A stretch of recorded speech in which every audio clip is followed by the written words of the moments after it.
আবারও মিরাজের কাছে হারল ভারত। আলতো টোকায় মিড অনে বল পাঠিয়েই দৌড় মেহেদী হাসান মিরাজের। ক্রিজের মাঝপথে এসেই ইয়েস বলে চিৎকার। মুখের চড়া হাসিটা স্পষ্ট বোঝা যাচ্ছিল হেলমেটের ভেতরেই।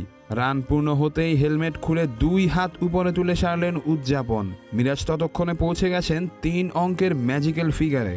মিরপুর শেরেবাংলা স্টেডিয়ামের ধারণ ক্ষমতা 25,000, কিন্তু এদিন গ্যালারিতে দাঁড়িয়ে আরও 1,500 দর্শক, 30,000-এর করতালি ও মুখে একটাই ধ্বনি, মিরাজ মিরাজ মিরাজ। সেঞ্চুরিয়ান ডুবে যান ওই মুহূর্তটায়। আর 5 রানে জেতা বাংলাদেশ গড়ে নতুন রেকর্ড। 2015 সালের পর আবারও ভারতের সাথে সিরিজ জিতল টাইগাররা। 1 ম্যাচ হাতে রেখেই সিরিজ পকেটে পুরল বাংলাদেশ। ক্রিকেটে একটা কথা চির সত্যি, আজ যার ব্যাটে রান নেই, আজ যার হাতে উইকেট নেই, কাল তিনিই এমন কিছু করে দিতে পারেন যেটাতে তার ব্যর্থতার কথা সবাই ভুলে যাবে। সমালোচকেরাও লজ্জাবনত হবেন।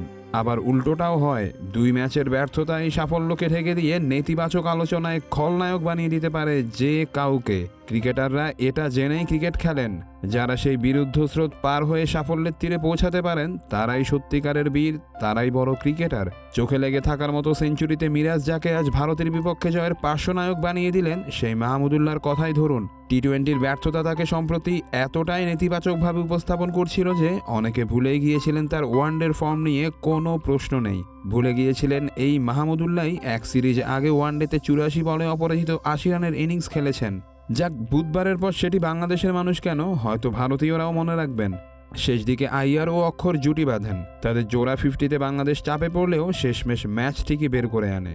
কিন্তু রোহিত শেষ দিকে যে ঝড় তুলেছিলেন তা স্রেফ বুকে কাঁপন ধরিয়েছে। হৃদস্পন্দন উঠানামা করছিল।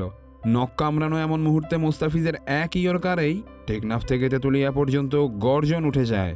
বাংলাদেশ বাংলাদেশ চিৎকারে মত্ত সবাই।